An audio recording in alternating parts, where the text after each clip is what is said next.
Good morning. This is module 2. Title of this module is Features of a Corpus. This module describes the features of a general corpus as well as argues that a text database should possess all these features to be considered as a corpus in the true sense. In this module, we describe the basic introduction, then identify the features, quality, quantity, representation, simplicity, equality, retrievability, verifiability, augmentation, documentation, and management. Finally, we have the conclusion. Let's start. Corpus can be of many types. A general corpus is assumed to have certain default features. A corpus which does not possess one or more default features of a general corpus should be identified as a special corpus which deviates from a general corpus. By all means, a general corpus, if it is not defined otherwise, should possess the following features, and these features include quantity of data, quality of data, representations of texts, equality in text amount, simplicity in texts, retrievability of texts from this, verifiability of information included in the text, augmentation of texts whenever required, documentations of text in all proper manners, and the management of text resources for the users. Each feature is defined in some details in this module. First, the quantity. When we generate a corpus, the question is that how big it will be, means how big the corpus will be. That means how many words will be there in a corpus. The answer is not simple as it appears, because it is neither possible nor sensible to prescribe any fixed number of for such question. We say that the bigger is the corpus, the better is its authenticity and reliability. In essence, the number of words included in a corpus will determine its largeness. Since the primary goal of a corpus building project is to include as many evidences, as many sentences as possible, we are not in a position to restrict a corpus designer with any fixed mark of word or sentence unit to be considered for the corpus. The default value of quantity signifies that it should be large with regard to the number of words and sentences included in it. A corpus is assumed to contain a large number of words and sentences, since the basic point of assembling a corpus is to gather data from varieties of source texts in large quantity.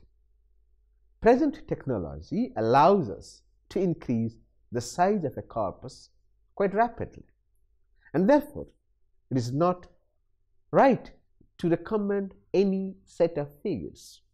Furthermore, the recent advent of a monitor corpus, a new concept, has effectively, remarkably, the concept of the size, which refers to the calculation of rate of flow of words rather than the total amount of words used in the corpus. If we still consider quantity of a corpus in terms of size, it will refer to the sum of the total linguistic components included in it. Thus, the question of quantity or size is best addressed with reference to components. The size of quantity reflects indirectly on the simplicity or complexities involved in the process of acquiring text materials. This is again loosely related to the issue of availability of materials of a language for general access, which again reflects on the relative importance of an influential language over a non-influential one. Most often, contrary to those widely used languages like English and French, materials of less resourced languages become difficult to procure because less resourced languages have comparatively less circulation than widely circulated ones. In case of Indian languages, it is noted that some socio-culturally rich languages like Hindi, Tamil, Telugu, Malayalam, Kannada, Bangla, Punjabi, Marathi, Gujarati, Oriya, Konkani, etc. supply large amount of text materials. Such materials are hardly found in less resourced Indian languages such as Mundari, Santali, Sadri and others. Obviously, these languages are not able to provide text samples belonging to diverse fields of and disciplines of language use. The number of words is not a faithful cue, however, to understand the features of a corpus. One can collect large amount of words from dictionaries, thesauri, word books, and similar other sources to claim it as a corpus. However, this is not a corpus since the collection fails to represent the basic texture of use of a language. To overcome this problem, it is better to collect texts from various written and spoken discourses. Advantage of this method lies in its way of gradual increment of the number of sentence types, which automatically ensure the normal growth and variety of words in a corpus. Therefore, in our argument, the issue of quantity should be envisaged with regard to technology of the time. That means, the quantity of words should be measured with respect to availability of technology which is used to produce the corpus. When the work of corpus generation started in the second half of the last century, computer technology was not much advanced as we find it today. Therefore, collection of marginal amount of words in computer was really a tough task. In those early years of electronic corpus generation, the Brown corpus, which contained just 1 million words, was considered to be a standard one, which was developed in 1961. Since at that particular time, collection of 1 million words in electronic form was unthinkable for most of the linguists. In later years, however, when computer went through metamorphosis to be gifted with unprecedented power of storage and processing, small corpora are replaced by large corpora. Within a few years, new corpora are developed which contain more than 20 million words. When the Birmingham collection of English texts is compiled in 1985, it contained more than 20 million words. In the last decade of the last century, the number of words in the Bank of English reached to 200 million words, still being open for further increment. On the other hand, linguists who are working with corpus also realize that a collection of 1 million words is not at all reliable resource to make any faithful observation on any aspect of a language. The need for a corpus of at least 100 million words to validate their arguments and hypotheses. In the new millennium, we are not even satisfied with a corpus containing 100 million words only. For instance, the British National Corpus has reached to the stage of 100 million plus words within the last few years. It still grows with daily doses of data coming from various sources and fields. Collection of words from those languages which enjoy facilities of electronic devices is much higher than those languages which are not having these facilities. That means that techno-savvy languages have better scope for generation of corpora than non-techno-savvy languages. Techno-savvy languages, due to certain socio-economic, political-cultural, and commercial and scientific reasons, enjoy both global patronage and technical support. Therefore, ability to text in electronic form in those languages is much higher than others, quite obvious. Also, the Roman script that is used for most of the languages contributes to a great extent to the global expansion. On the contrary, the languages which have not large resources in electronic form have little scope for generation of corpus easily. Even if we keep aside languages of the backward and underdeveloped countries or communities, we find that resources in electronic form available in Indian languages like Bangla, Telugu or Tamil, etc. are not even 1/10 of the resources available for languages like English, Spanish, German, French, etc. Although the number of speakers in Indian languages is not less than those of Western languages. The truth is that facilities of electronic medium are not yet accessed properly by languages of India as it has been enjoyed by the languages of advanced countries. Therefore, it is not surprising if we find that the number of electronic corpora in Indian languages is less than those of advanced countries. Next feature, quality. The default quality feature, the default value of quality relates to authenticity. That means all text materials should be collected from genuine communications of people doing their normal activities. Our role as corpus collector is limited to acquiring data for the purpose of corpus generation, which in return will protect interest of people who will make statements about the way language is used in communication. We have no right to alter, modify or distort the actual image of the language data we collect.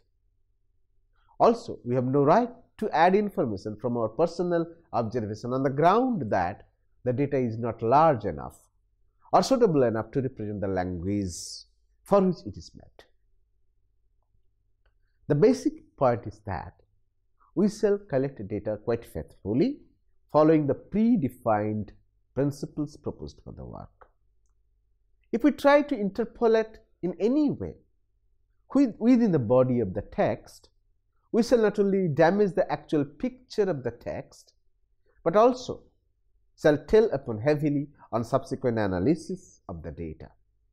This will affect on overall projection of the language, or worse, may yield wrong observations about the language in question. Our strategic alienation from corpus manipulation will restrain us from including language texts obtained from experimental conditions or artificial circumstances, although it may appear difficult to draw a line of distinctions between the two types. For instance, consider the data collected from recordings of conversations broadcast in radio or television.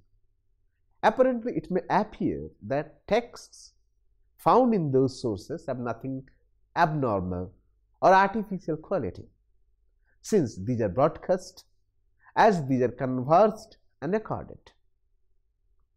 But the truth is, these texts are quite drawn away from actual reality. In most cases, most of these conversations are chiseled and processed in studio before these are delivered for broadcasting or telecasting to the target audience. Therefore, we have objections for considering these texts as natural and normal or spontaneous sounds, since most of the qualities of impromptu conversations are lost in these texts. In the context of a general corpus, such corpus is of secondary importance to us, as it loses most of the interactional properties normally observed in casual and informal talks. However, such corpora have spatial importance and functional relevance as spatial corpus that includes samples from artificial and build-up situations. We can consider this for some other research work and some other tasks, not for a general purpose. Furthermore, in extreme situation, some television shows deliberately try to put participants in an artificial condition to elicit odd responses. On the other hand, casual conversations are extended to be impromptu in nature for the purpose of catchy presentation, but these are rehearsed by the participants before their talks are circulated. It is therefore required that experts should seriously intervene in all such situations, else the data of special interactions will not be allowed to be included in a general corpus. However, for special works, these may be tagged as experimental corpora, which, like special corpora, have specific functional relevance in linguistic discussions. Third feature, text representation. A corpus should include texts from a wide range of materials in order to attain proper representation. It should be balanced to all disciplines and subject fields to represent the maximum number of linguistic features found in a language. Besides, it should be authentic in representation of text variety wherefore it is developed, since analysis and investigation of texts ask for verification and authentication of information from corpus representing the language. For example, if you want to develop a Hindi text corpus which is adequately representative of the language, we should keep in mind that we need to collect data both from written and spoken texts in equal proportion so that the corpus becomes a true replica of the language. This is the first condition of text representation. Complications, however, may arise in subsequent stages.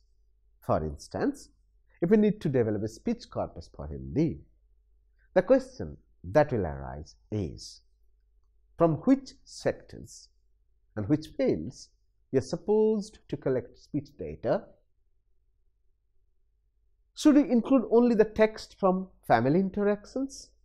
Should we include data from speech events that occur at courts and police stations, offices and clubs, schools and colleges, playgrounds and cinema halls, shopping malls and marketplaces, roads and pubs, etc.? The answer is already embedded within the question. We need to collect texts from all possible sources of spoken interactions, irrespective to their place, time, situation of occurrence, and from all types of people, irrespective of their sex, age, class, caste, education, or profession. Only then a speech corpus can be representative in the true sense of the term. Almost similar argument stands for a written text corpus. Samples should be collected from all sources. They should be maximally representative with regard to demographic variables. A written corpus should contain text not only from imaginative writings like fictions, novels, and stories. It must include samples from informative prose texts like natural science, social science, medical science, engineering, technology, commerce, banking, earth science, advertisements, posters, newspapers, personal letters, government notices, diaries, and many other similar sources. To be truly representative, text should be collected in equal proportion from all sources, irrespective of text types, genres, and time variations. In the long run, however, the question of size becomes irrelevant in the context of text representation.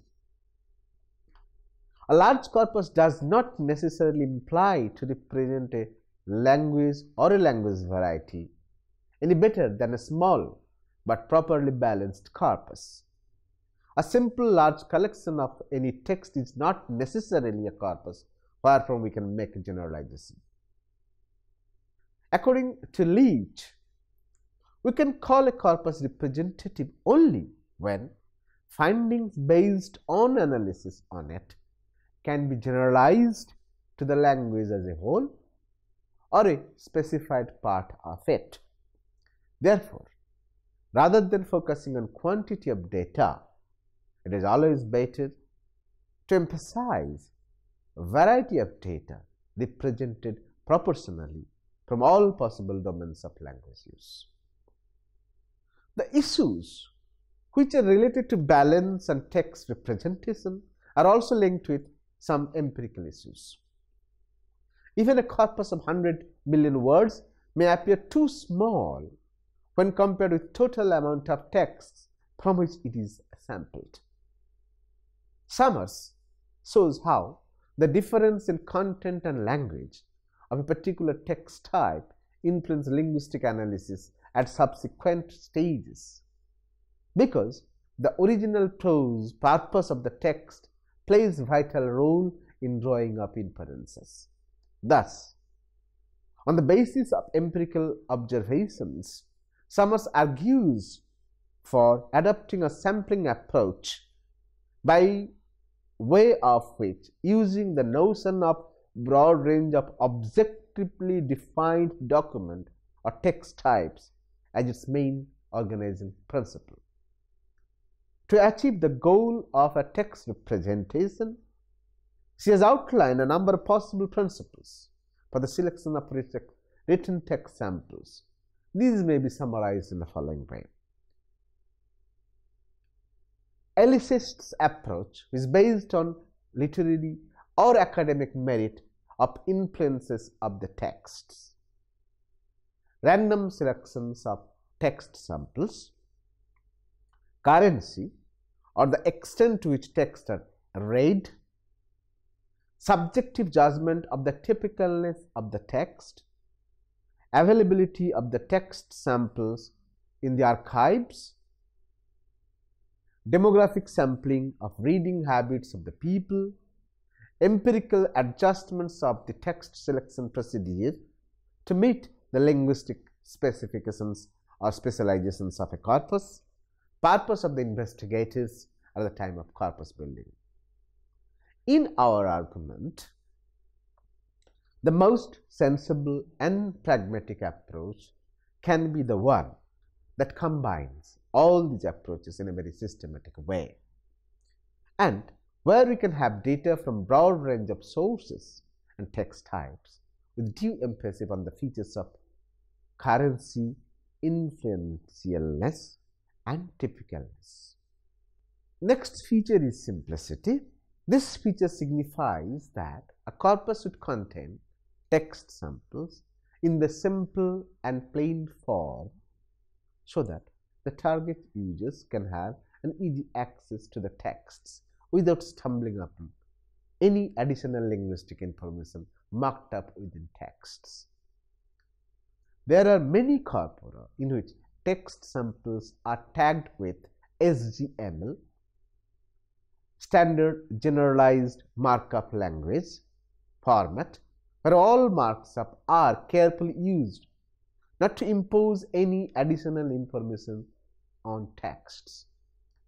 The role of a markup system in relation to text representation is to preserve, in linear encoding, some features which will otherwise be lost in the corpus. The system is perceived quite helpful in the sense that its presence usually does not disturb easy retrieval of original text from the corpus. The basic role of markup processes in relation to text representation is to preserve some additional features which would be useful for various linguistic works.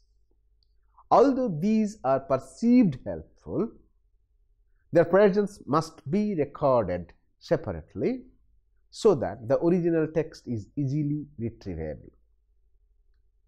The conventions of markup are extendable to various annotations that add information provided for rigorous linguistic analysis of texts. Such information is actually related to organization and interpretations of textual features. Therefore, it varies from analyst to analyst and from purpose to purpose. Simple plain text policy is not opposed to encoding, nor does it oppose the use of some markup conventions. However, we argue that there should be a clear-cut guidelines for the purpose of clarity of texts so that it becomes helpful to distinguish between plain texts and encoded texts. There should be distinctions between the encoding systems also, which are used to annotate only the surface features of text that would otherwise be lost in transfer to a machine, and the encoding system, which is used to encode analysis and interpretations of the original texts. Equality, the new feature. This feature to some extent is related to representations. From quantity point of view, each text sample should have equal number of words. That means samples of each text type should possess equal number of tokens collected from various sources. For instance, if each sample of spoken text contains 5,000 words, then each sample of written text should also contain the same number of words to be equal in representation in the texts. This was the norm followed in generation of survey of English usage, where each text sample had almost the same amount of data with respect to the number of tokens. This norm was supported by a general argument that text samples used in corpus should be of equal size. However, there are certain constraints behind such a proposition, which cannot be avoided easily at the time of corpus generation. Number one, the number of varieties spoken text is more than the written texts in any living language. So, spoken text may ask for greater or larger representation than written texts. 2. Since collection of data from written sources is easier than collection of data from spoken sources, written text may have greater representation in a corpus. Parity in amount of tokens is a highly deceptive condition, since tokens never occur in equal proportion in each text type. And lastly, equal amount of text cannot be collected from everywhere in a uniform manner, since size of samples varies based on needs of subsequent analysis and use. At present, however, the situation is considerably changed due to the advancement of computer technology. People are least interested to follow the model anymore in this work of corpus compilation. They follow more robust method based on various statistical as well as linguistic models and principles to make a corpus balanced, multidimensional, and representative by way of including texts with varied amount of samples gathered from various sources. Next feature, retrievability. The work of corpus generation does not end with compilation of language data within a corpus. It also involves formatting the text in a suitable form so that the text becomes easily retrievable by end users. That means the text stored in a corpus should be made an easy resource for the users. Anybody interested in text should be able to extract relevant information from the corpus. This redirects our attention towards the techniques and tools used for storing text in electronic format. The present technology has made it possible for us to generate a corpus in personal computer and preserve it in such a way that the users are capable to retrieve and access texts as and when required. This advantage, however, goes directly to those people who are trained to handle language text in computers. Verifiability: text collected from various sources of language use must be open for empirical verification. It should be reliable and verifiable in the context of representing a language under scrutiny and investigation. Until and unless a corpus is free for all kinds of empirical investigation, verification, its importance is reduced to null. Sample texts which are collected and compiled in a corpus to represent a language or a variety should honestly register and reflect on the actual use of the language.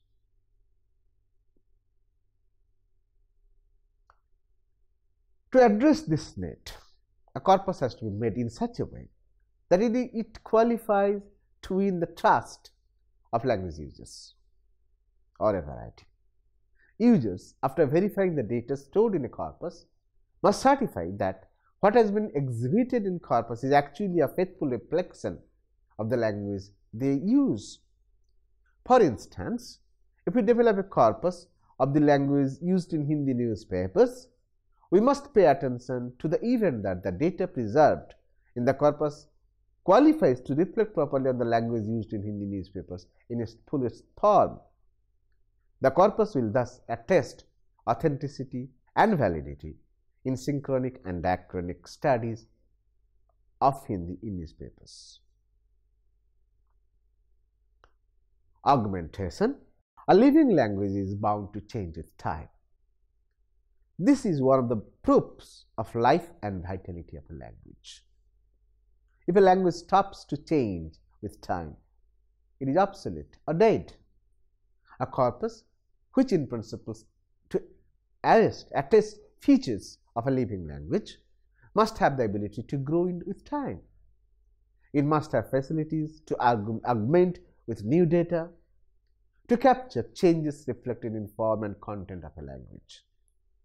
Therefore, a corpus should continue to grow with time to register linguistic changes noted in a language.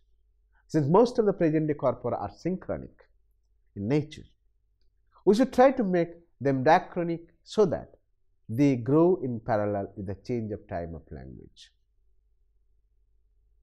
The feature of augmentation becomes very important weapon for a corpus linguist. This is never reluctant, as he is never reluctant in the work of compiling data from the source language and marked with stamps of time. Keeping this view in goal, in fact, the Bank of English, the Bank of Swedish, and many other corpora are adding new language data from English and Swedish and many other languages. For last 2 decades, we have noted that all these corpora are in the process of continuous growth with accumulation of new texts. So this should be done for almost all the corpora which is being developed. Finally, the documentation. Documentation of information of text is a vital part of corpus generation. This information should be stored separately from the texts in corpus. In general, it is necessary to preserve detailed information of source wherefrom text is collected. It is a practical requirement for corpus designers to deal with problems relating to verifications of source text, validation of text examples, dissolving copyright problems.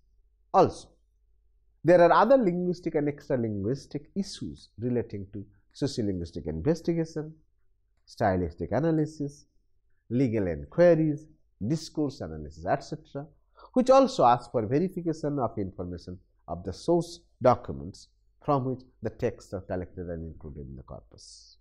The last question, the issue of this features of corpus is management. Management of corpus is a very tedious task. There are always some errors in text to be corrected, some modifications to be made, some improvements to be incorporated.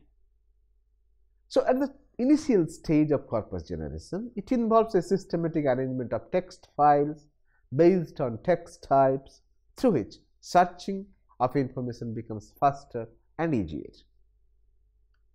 Generally, the utility of a corpus is enhanced by intelligent arrangement of text files in digital archive. The task of information retrieval from corpus also requires care and sincerity on the part of the corpus designers, so that required files and necessary data are easily retrieved for the target users. Also, systematic arrangement of data makes interdisciplinary search and application work more effective and faithful. Once a corpus is developed and stored, the corpus designers need necessary schemes for its maintenance, standardization, augmentation, and upgradation.